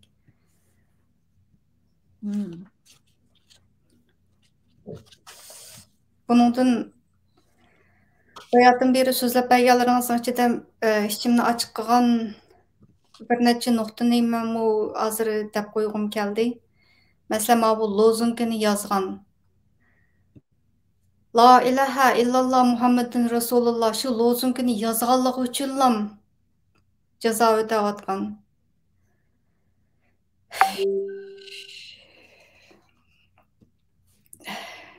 Men nima deyishimni bilamdim. Shunchalik yosh bolalar tugab ketgan, shahid bo'lib ketgan. Shularniki hozirmi bir qismlari turmada hayot shunaqo. Shundoq. Hozir turmada nurg'un bolalar, G'uljidagi nurg'un bolalar 5 fevral G'ulji inqilobining sarkardalaridan yana kimlar bor? Bular haqida yana bir ayrim suhbat o'tkazman desangiz bo'ladi. Bu qat'iy tugamaydi. Buni Abdumajid Abdurahmon degan bola shehid bo'lib ketdi, Xitoy etib o'ldirdi. Sərgi yana Abdukerim Ahmad degan bir kishi bor. Uningga o'lim jazosi berdi Xitoy. Faqat namoyishga chiqqanligi, mashrab o'ynaganligi uchunlar. Uningdan boshqa Sərgi shu 5-fevral G'ulji inqilobining sərgilarining Ro'z Mamat va uning o'xshash biz ismini bilmaydigan, biz tepib bo'lolmagan, tahlil qilib bo'lolmagan, qo'limizga kelmagan materiallari, yana nurg'un yoshlar hozir shu bir 5-fevral mashrab harakatiga qatnashganligi va namoyish chiqqanligi uchunlar butun hayotlari shu turmada o'tib ketdi. Ro'z Mamatning ish izlari bek ta'sirlik, dahshat ta'sirlik. Shundoq. Endi bu haqda so'zlab kelsak tugamaydi o'sanglar. Shuning uchun bu 5-fevral G'ulji inqilobi qas tugmaydigan bir buloq. Buning uchun nurg'un tadqiq qilinishi kerak. Buning mazgildagi ruh, bu ko'tarib chiqqan masalan shu Sokratning ruhiga o'xshaydigan, uningdan boshqa nurg'un dunyodagi taniqli kishilar bilan selishtirib qilinadigan nurg'un tahlillar bor. Endi men shu agar ruxsat qilsangiz, 5-fevral eng cho'ng to'qinishlardan biri bo'lgan partizanlik urushlarining birisi bo'lgan Xitoy askarlari bilan rasmiy birma-bir urushgan shu Xudyar yuzi to'qinish haqida to'xtalsam qanday? Tamam. Boya Tursun Salay haqida, mana bu qahramonimiz haqida degan. Bu Tursun Salay Xudyar yuzi to'qinishiningki bosh qahramoni Abiyam Muhammad. Bu Xudyar yuzi to'qinishini so'zlab bo'lgandan keyin men uchun to'qinish qo'ydiman. Uchun to'qinishida shehid bo'lgan birdan bir qahramonimiz, kelgusida qabrlarni qatirdigan, mahallalarning, maktablarning, hammaning ismlarini shu Tursun Salayning ismini qo'shib tegishli bo'lgan bir qahramonimiz haqida to'xtalman. Bu Tursun Salay Xudyar yuzi to'qinishiningki bosh qahramoni bo'lish bilan birga o'zi naq shehid bo'lgan o'rin uchun to'qinishida. Men Xudyar yuzi to'qinishini so'zlab bo'lgandan keyin uchun to'qinish qo'ydim. Shu chaqda Tursun Salayning rasmini chiqarsangiz bo'ldi. Hozir Hammadniki agar chiqarib qo'ymasangiz rasmini chiqarib qo'ysangiz bo'ldi. Hammad Muhammad 1974-yili G'ulji shahrining Kepak yuzida tug'ilgan. 1983-yil 9 yosh vaqtida Turpanning Qarag'o'jisidagi Shohi Mardan domillamdan diniy dars olgan. Bu Hammadning ovozi nihoyat chiroyli bo'lib, bu Hammad shu Bulbul qarim deb nom olgan. 10 yosh vaqtlarida, 10 yosh, 11-12 yosh vaqtlarida Turpanda o'qishni bitirib kelgandan keyin G'ulji shahriningki Baytulloh masjidida Hammad qarim deb nom ilib, shu Baytulloh masjidida xutbada turib, ro'z Ramazon kunlarida shundoq Qur'on tilovat qilgan shu yishining 10 yosh bo'lganiga qaramay, G'ulji xalqi bu Hammadni Bulbul qarim deb shundoq hurmat qiladigan bo'lgan. Bu Hammad kitobimda tafsili to'xtalgan Hammadning hayoti haqida, partizanlik urushlari haqida, buningki tarbiyalanish haqida to'xtalgan. Bu hozir vaqt munosabati bilan Hammadningki hayoti haqida bu yerda to'xtalmayman. Hammad oxirgi 20 necha yosh, 5-fevral G'ulji namoyishi bo'lishdan ozroq burungi deyman. O'rta Osiyoga chiqib, O'rta Osiyodan Misrga berib, Misrda qurolliq mashq qilishlarga qatnashgan. Vatanni, xalqining taqdirini qurolliq bir yo'l orqali qutqizmasi bo'lmaydiganligini. Chunki Xitoyning qo'lida qurol bor, qurol bu Uyg'urlarning qo'lida hech nima yo'q. Qirib yetib qolganligidan nihoyat o'kingan Hammad shu Misrga berib qurolliq tarbiya olgan. Ondan keyin 5 fevral hareketi yüz berip azroq vaqtdan keyin bu Hammat şu Xitaylarning qo'lida bak qirg'inchilik ip yog'anligi, nurg'un yoshlarning turmaga so'linib ketganligi, Abduxalil Majidning turmada ekanligi qatorliq ishlardan xabar topgandan keyin o'ziniki 5 nafar sabdishi bilan mushu g'uljiga kirgan bo'lar, Shangang orqali g'uljiga kirgan. Endi bu uchun to'qinishi haqida to'xtalishdan burun yana g'uljida yuz bergan muhim bir voqea var. Buni ozroq qisqartirib o'tib ketishga arziydi. 1998 yil 4 oyning 6 kuni Olmutadan G'uljiga 2 mashina yukning orasiga yoshirilgan qurol yarog' kirgan. Agar mushu qurol yarog' kirgandan keyin bu qurol yaroqni topshirib olish uchun Hammat, Hamid Muhammad, Zulfiqar Muhammad va Tursun Salay Zulfiqar Muhammad bilan Hamid Muhammad Akufka bular. Mushu to'ti shu mashinadagi mollarni topshirib olish uchun chiqqan Qo'rg'osga. Chiqqandan keyin Xitoy bu mashinadagi ko'rinishda jung besilgan bir cho'ng bir Kamaz mashina, uning ichida qurol holatdagi bir mashina shunda qurol kirgan. Shularni topshirib olish uchun chiqqan. Lekin bular yerga borgan vaqtida Xitoyninki allaqachon Xitoy Olmutudagi bir jasuslar orqali buning qurol ekanligini bilib qolganligi uchun bu mashinaga yomon qattiq tekshirishlarni qilib, oxirida bu qurolning borlig'ini sezib qolgan Xitoy. Shuning bilan darhol u yerdagi shu Hammat qatorliq Uyg'ur mustaqillik jangchilarimizning uchur yetkazuvchi kishilari bu mashinadagi qurolning sezilib qolganligi Xitoy tarafidan sezilib qolganligini ma'lum qilgan. Qilgandan keyin bular darhol boshqa bir mashinani kira qilib, bular g'uljiga qarab qechib kelganda g'uljiga qarab Qo'rg'osdan g'uljiga qarab yo'lga chiqqan.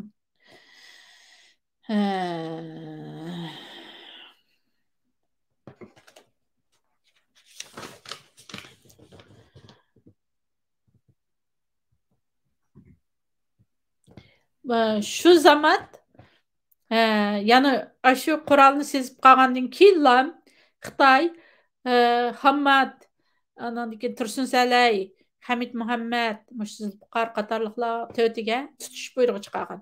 Tutish buyrug'i chiqarib, bular tomlarga hamma bularning rasmlarini chaplab, kim qayerda ko'rsa darhol soqchiga ma'lum qilish haqida uqtirishlarni chiqarib, bütün mahalla, stol bular, tam-tamlar bularning rasmlari bilan to'lib ketgan.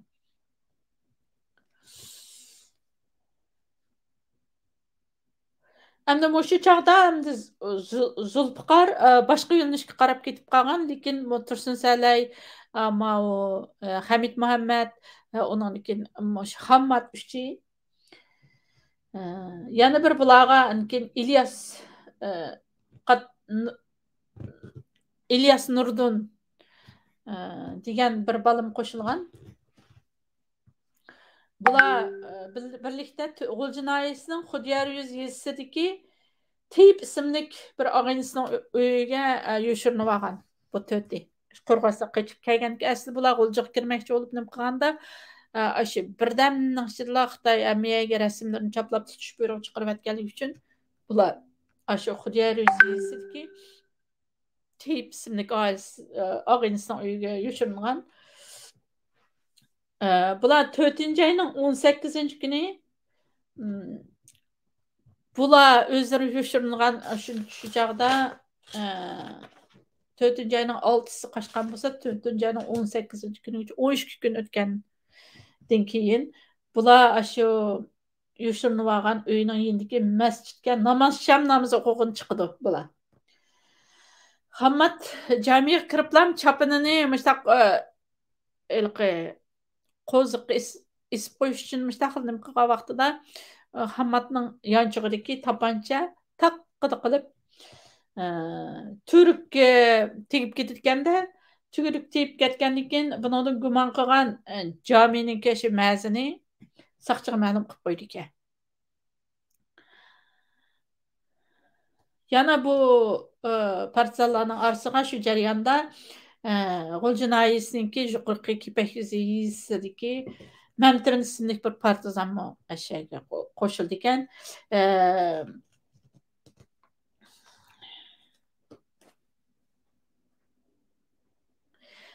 Demak, shu ma'zinninki pash qilib qo'yishi bilan o'zingiz bilsiz, bir yerda tirikkidilan bir ish bo'pti desa, bu yerga bir saqchi kelmaydigu, 50 dan yoki 100 kuchlik, 50-100 kuchlik ashuna mashin askarlar kelib bu uyning atrofini qurshib olgan.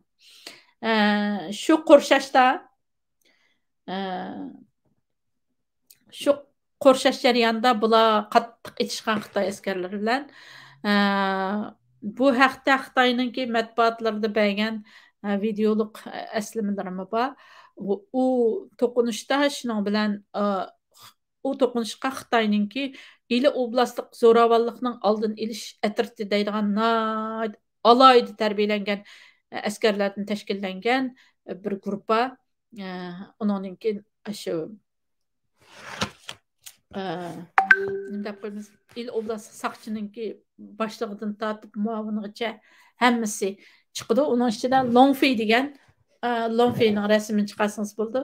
Longfei degan bu ishkirdan yo'tkab ekan, butun hayotini askarlik bilan o'tkazgan, shu Xitoy shu bu ishkirdan alayda 5-fevral G'ulji inqilobi mezgilida yo'tkab kelingan askar. Bu butun hayoti shu zamonaviy harbiy texnikalar bilan askarlik bilan o'tgan nayt ilg'or avtomatlarga ega bir qo'shin bo'lib, bu uyning ichiga yoshirinib olgan Tursun Sallay, Hamid Muhammad, Hammat qatorliqlar shuning bilan bu yerda bir qattiq to'qinish yuz berdi. To'qinish yuz bergandan keyin Muhammad bu Longfei degan Xitoyni itib o'tirdi o'shada. Hammat o'zi 23 yosh shu chaqda. 23 yoshlik bir bola. Longfeyni o'tib o'tirib, bular undan keyin o'ng'ichi Xitoylar shu uyninki yoshiringan uyninki Norite degan bir bola bularni og'insi shu bolani etib o'tirib o'tdi. Undan keyin bular qochdi. Xitoy shu Tursun Sallay, Hamid Muhammad, yana bir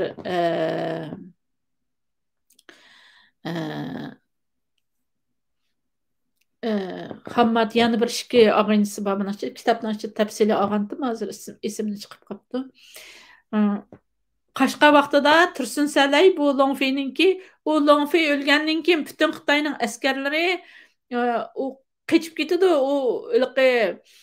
U Xudiyar yuzininki mahallalarninki yo'llari bek tor bo'lgandan keyin bularninki harbiy mashinalar kirolmay, cho'ng azroq cho'ng yo'llardagi to'qnashuvlarga to'xtatib qo'yib, bular bu Qur'on qo'rshash uchun kirganlik uchun u Longfeyning etilgan vaqtida bu oblast saqchidan kelgan boshlig'idan tortib butun askarlari qochib ketdi nimda. Shu Longfeyning o'ligi o'shada qoldi.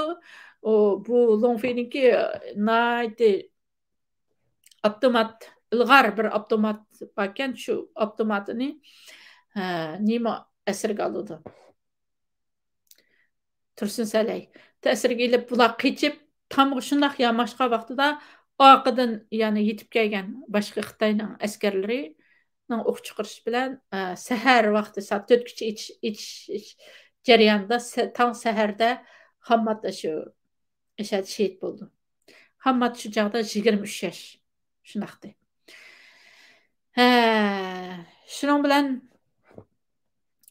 Hammat bizga qanday bir mesajlarni qoldirib ketdi. 23 yillik hayoti buningki Hammatning butunlay vatan millat uchun izlanish, harakat qilish, yo'l izlash bilan o'tdi. Ammo shu Xitoyning eng oliy darajalik tarbiyalangan ili oblastlik zo'ravonlikning oldini olish atirti ili oblastlik olayda qurolliq atirtining boshlig'i bo'lgan Longfei degan Xitoyni itib o'tirib bütün Xitay askerlerini terip beren qıvıtıp 23 yıllık hayatını ahırlaştırdı. Demek, hammat bizge sizler hergiz qo'rqmanglar Uyg'ur xalqi. Bizni kambovatqini faqatla bir qural. Eğer Uyg'ur xalqining qo'liga bir kunlarda bir qural tushib qolgan bo'lsa, Xitoy qanchalik kuchli avtomatlar bilan qurollangan, qanchalik kuchli harbiy ta'lim tarbiyalarni olgan bo'lishidan qat'iy nazar, bizdagi xalqimiz bergan ruh va jasorat mushu ziminning Uyg'urning zimini ekanligidan iborat bir xil faxrlanish tuyg'usi bergan jasorat bilan biz Xitoyni hamon bir kuni batnimizdan qo'g'lab chiqarmaymiz. Uyg'urning qo'liga hamon bir kuni bir qurol tushdi. Qurol tushib qolgan vaqt qandoq bo'ldi bularning taqdiri? Degan bir umid, bir jasoratni xalqimizga berib, shehid bo'lib ketdi. Xudoyor yuzi to'qinishi shundoq to'qinishlarning biri. Endi bu Xudoyor yuzi to'qinishidan qochib chiqqan Tursun Salay, Xalmurod Hamid Muhammad ve başka ularning sabdoshlarining taqdiri qanday bo'ldi? Bu uchun to'qinishida so'zlaymiz. Singlim, endi bu mushakaychilik savollaringiz bormi sizning?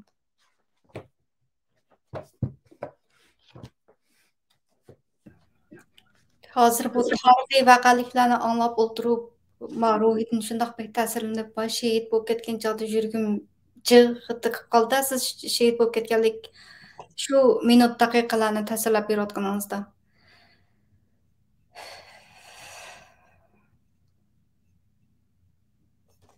Saqlab Hamad degan bu qarindishimizningki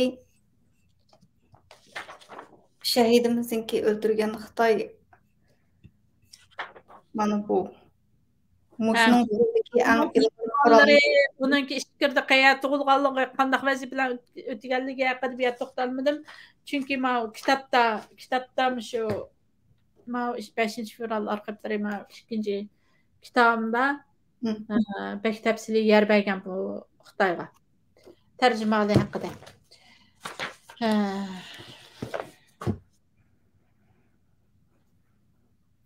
Başqa savollarınız bormi? Xudoyor yuzi to'qinishi haqida.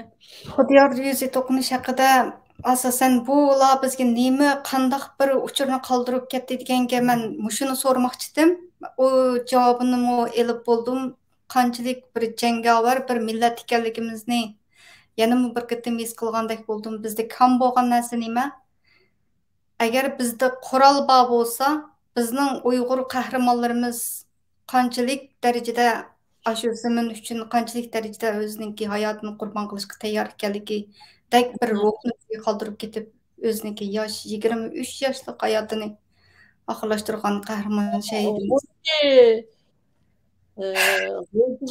Shu 5-fevral G'ulji inqilobi qatnashgan shahidlar shu 98-yil 4-oyning 6-kuni Olmaotadan kirgan qurolning Xitoyning qo'liga tushib ketganligi uchun intayin puchilindi. Bek puchilindi. Agar shu qurollar shu vaqtga shu möküp yotgan partizanlik qo'lda quroli yo'q, möküp yotgan partizanlarning qo'liga tekkan bo'lsa, ular baribir o'lib ketamiz deb o'zini o'lib ketadiganligini bilgan, ammo nurg'un Xitoy askari, Xitoy saqchisining Xitoy Uyg'urlarga intayin ig'ir zulmlarni qilgan, intayin ig'ir rezilliklarni qilgan Xitoy saqchilarining bekchiqini yetishiltib tugagan bo'ladi. Bu shu 98-yil 4-oyning 6-kuni Olmaotadan kirgan bir KAMAZ mashinaning ichiga kirgizilgan shu Qur'onning pashop qilishi bek puchlandirdi. 5-fevral shu haqida guvohlik bergan. Her qandaq bir bilan so'zlashsam, mushu vaqadan bek puchlanib ketadi. Bu mushu bizning ichimizdagi xoinning dastidan pashop qilgan. Xoinning dastidan pashop qilgan. Agar mushu qurol partizanlarning qo'liga tekkan bo'lsa, Endi ba'zilar aytgan bu vaqalarni so'zlamaslik kerak, demaslik kerak. Chunki oyoqda qolganlarga ig'ir oqibatlarni ib keldi deb. Men o'ylayman, qachongacha so'zlamaymiz. Qachongacha so'zlamaymiz. So'zlash kerak. 25 yil vaqt o'tib ketdi, mana so'zlamaymiz deb. 25 yilgacha, 24 yil, 25 yilgacha mushundaq cho'nqirg'inchilik haqida bir parcha bir kitobni yozilmadi. Oxiri andan keyin saqlab shu shuning ichidagi qahramonlar, shu partizanlik harakatlarida qatnashgan kishilarimiz yozamdiki deb saqlab o'tirib, oxirida buni yozdik. Yozsaqmi, yana bu haqida gapirma. Qachongacha gapirmaymiz? Masalan, qachongacha? Endi pichoq so'ngaki yetib, Xitoy qirg'inchiligini qilib, Uyg'urlarni jazo lageriga solab bo'lgandimi, gapirmay o'tiramdik. So'zlash kerak, yozish kerak. Yana bir his qilgan nuqtam nima bo'ldi desangiz, bugungi suhbatda shundoq xush bo'layotgan o'zimcha, shundoq sizniki so'zlab berib, shu qahramonlik hikoyalarini anglayotgan chog'imda yana bir muncha kishilarni tilga oldingiz. Masalan, Zubayra xonimniki Avstraliya tugab ketgan dadasi, hozir Montreal shahrida hayot bir kimo Shamshid Najimov shu peshqadamlarimizni bir ko'proq ziyorat qilsam bo'ldigan degan xiyol kelib qoldi. Bo'lsa sizga o'xshash shundoq bilganlarini shu guvohlik sifatida bir so'zlab qoldirib so'zlashimiz kerak. Albatta, Shamshid Najimovni ziyorat qilsangiz bo'ldi, ish cho'ngib qoldi. Ammo ikki o'g'li, birisi muddatsiz kesilgan o'g'li, birisi jazo lageridagi o'g'li bilan hozirgacha hech ko'rishamaydi. Jazo lagerlari etilishidan burun Urumchidagi tuqqanlari shu Abdusalom ismli muddatsiz kesilgan o'g'li bilan ancha-muncha ko'rishib turadi ekan. Lekin jazo lagerlari qurilgandan keyin ikkinchisi bilan ko'rishish cheklangan. O Abdusalomning 2010-yillarimi shundaroq bir Urumchidagi bir singlisi orqali oilasiga chiqqan bir xiti bor. Bu xitini kirgizganman 5-fevral orqali kitobimga. Bu yerdan Shamshid Najimovga cho'ng rahmatlarimni aytaman. Chunki meni qimmatli materiallarni ta'minladi. Shundoq odamlar borki, qarang. O'zininki ikki bolasi turmada jazo lagerlarida turib, shularning turmadan chiqqan xatlari, shularning butun ahvollarini qo'rqmasdan jasorat bilan ta'minlab, mush kitob bo'lib kirib, kelgusi avlodlar uchun bir dars bo'lsin deb o'z aktivlik bilan uchur ta'minlagan shunday qimmatli akalarimiz bo'ldi. Lekin kitobimga kirib qolgan ismlar uchunmi da'vo qilganlar bo'ldi. Mening ismim kirib qolmasligi kerakdi. Undaq deb da'vo qilganmi bo'ldi. Endi mushlarni selishtirish to'g'ri keldi. Masalan, shu Avstraliyadagi shu Sayfiddin Shamsiddin tutish buyrug'i chiqargan Hammadniki tog'isi. Mushular shu Abdurazzoq hozir Xitoyda muddatsiz qamoq jazosida bajo o'tirmoqda. Shu inlarning haqidagi butun ma'lumotlarni berdi. Yezib kirkasin dedi. Kitobni kirsin dedi. Lekin ajoyib odamlarni ko'rdim. Menga telefon qilib, mening ismim nimishki kitob kirib qoldi deganlar bo'ldi. Ular endi bu bir beshiga bir kun Xitoydan kelmay, meningdan kelganligidek bir xil. Xitoyninki hozir mohiyatini to'g'ri tushunib yetmaganda bundaq odamlarni ko'rdik. Shuningga bu Shamshid Najimdagi akalarimiz qimmatli akalarimiz bular. Qadrlashga tegishli. Xitoyning bevosita ziyonkashlikka uchragan eng tipik kishilarimizdan birisi bo'lsa, Montrealga berib, ishim cho'ngib qoldi, ziyorat qilib, yana nurg'un nimalarni so'ziltib, tarix qilib saqlab qo'ysangiz bo'ldi sanam. Rahmat, yaxshi taklif fikrlarga rahmat. Endi ma'lum to'qinishda yosh 23 yosh shahidimiz ketdi. O yerdan o'lja olgan qurolni elib, Tursun Salay qatorli qarindoshlarimiz yana bir to'qinish to'g'risida so'zlab berman degansiz. Ayrim bir program qilamdik yoki davomli so'zlab beramsiz bo'lsa, men davomlashtirishni xohlaydim. Sizniki vaqtingiz qanday bo'lgan ekan? Ayrim bir program qilaylik bo'lmasa. Tamam, qilamiz. Köpten köp rahmat. Qancha vaqt bo'pti hozir? Hozir taxminan bir soat 40 minut atrofida bo'ldi. Bek uzun bo'lib ketibdi. Hech qisi yo'q. Men shuning ichidami ayrim muhim voqealiklarni kesib elib, masalan shu G'uljudniki qo'rg'osga kirgan qurollar to'g'riliq qismini ayrim kesib video qilib olay. Shu butun suhbatni e'lon qilay. Bo'lsa buningdan keyinmi mushundaq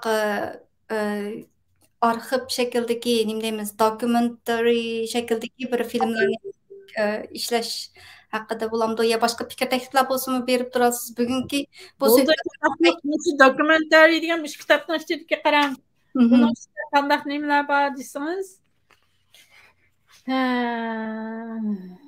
izdiraksiz g'oyib bo'lganlar va jasdi oilasiga tashlab berilganlar deb mana Anvar Nurdun fojiasi, Mutallib fojiasi deb u nurg'un fojialar bor buni ichidagi.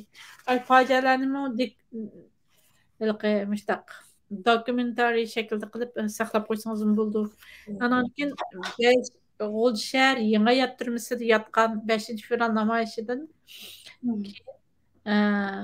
G'ulji yangi hayot turmusida yotgan bir inimizning kundalik xotirasi bor. Shu chet elga chiqib ketkichi bo'lgan jarayonda. Shu kundalik xotiralarini qilsangiz bo'ldi. Buning ichida ajoyib shu bu 5-fevral G'ulji inqilobiga qatnashib chor izlab tipirlab qurol bo'lmasa qat'iy bo'lmaydi ekan. Isit qo'limizda qurolning yo'q bo'lib qolganligi. Isit bekor jinimiz mushtaq qurbon bo'lib ketamdi deb chor izlab chet elga chiqib Pokistonga berib, Afg'onistonga berib, yo boshqa yerga berib, u yerlardan Amerikadanki asiri bo'lib Guantanamo turmalariga borgan 2 shohid bor. 5-fevral shohidlarining ichida. Ularning hayot hikoyalari bor. Bekchiq buning ichida. Bir tarixiy asardan birini yoritibsiz. Rahmat qilishimiz vazifamiz. Endi uchun to'qinish haqida cho'qim boshqa bir programma qilaylik. 5-fevral G'ulji inqilobining 25 yillik munosabati bilan shunda 2 programma chiqargan bo'lim. Birinchi qism, ikkinchi qism deb. Bularga rahmat. Oldi bilan mushundaq bir tarixiy qimmatli bir asarni yaratganingiz uchun mallam emas, butun Uyg'ur millati sizdan minnatdor bo'lish kerak ekan deyishdik. Shundoq esil tarixiy asarni yaratibsiz. Yana bir qatim yana birsiga meningki programmamga qatnashganingizdan men bek xush bo'ldim. Ikkinchi programmam pat arada qaytadan yuz ko'rishsak deb o'ylayman. Sizga qaytadan ko'pdan ko'p rahmat. Programmamiz men taklif qilganingiz uchun har vaqt, har zaman 5-fevral haqida so'zlash meni bek xushal qildi, bek sharaf bilaman o'zimga. 5-fevralning shu hamma nimasini ba'zilar manda kamchilik qilyapti, anda kamchilik qilyapti, voy Xitoyningki pravolarini ishlatmaymiz, nimalarni pasportlarni ishlatmaymiz deb kesib tashlaymiz debdi. 5-fevral kuni namoyish chiqqanda shu üstedeki qilin palto çapallarını, xurum çapallarını şunda esilini bilen taşlap saatlarını yollaq taşıyıp yaptı. Bularni hamısı to'g'ri emas, undaq degan gaplarni qildi. Lekin men shu 5-fevral G'ulji inqilobining hamma narsasini, to'g'riligi, xatoligi, kamchiligi, hamma narsasini shu mushtaq changallab, mushtaq iliblam ko'tagim, qimmatbagim keldi. Aşılar haqida mayli ularning xato bo'lsin, to'g'ri bo'lsin, azroq bir yomon ko'zil qarab qo'yganlarning ko'zini o'yib keldi. Chunki har qanday bir inqilob pastdan, soddalikdan, hech nima bilmaslikdan o'zining sapolati bilan maydonga chiqdi. Hech qanday bir dunyodagi inqiloblar, boshqa millatlarning inqiloblari bundoq yuqori saviyada boshlanib qolgan emas. Yana birisi bular bilan bizningki masalan yana bir kitob botdi inglizcha. Bir dangliq yozuvchining yozgan, uni akirib olmadim deb unutib qoldim. Ashningdimi shu qarlarning bir qahramoninki hayoti tasvirlandi. Uningda bevosita yuzishib turib, shuning bilan yuzma-yuz o'tirib yozadi. Bizningki o Abduhalil Mijitlar bilan o 5 fevral kahramanlarının hikayelerini anlaş, ularning tushuntirishlerini anlash u yoqda tutsin. Ularning mahallalarning atrofidan aylanib o'tib qilishimi bir jinoyat hisoblanadigan bir davrda yashadik va cho'ng bo'ldik. Shuning uchun ularningki o'z og'zidan bergan bizga tushuntirishlari bo'lmasdan turib, biz ularni andaqkan, mandaqkan deb jaj qilish haqqimiz yo'q. Shuning uchun men 5 fevral haqida so'zlasam, yozsam, ruhim shuncha qo'shib ketadi. Allohning menga shunday bir 5 fevral G'o'lji inqilobi haqida kitob yozish sharafini berganligi uchun Allohga hamd va sanolar bo'lsin. Ham mushu qalam tavritishga hikoyalarni hozirlab bergan 5 fevral şehitlerinin muayat qayalar cennette firdevslarda bo'lsin. Ukam sizga ko'pdan ko'p rahmat. Amin. Güzel sağlam için amin. Rahmet sizga rahmet. Bo'ldimsa. Bo'ldi. O'sha daxillashtirib, keyingi programmamda yana ko'rishaylamsa, Allohga emanet. Allohga emanet.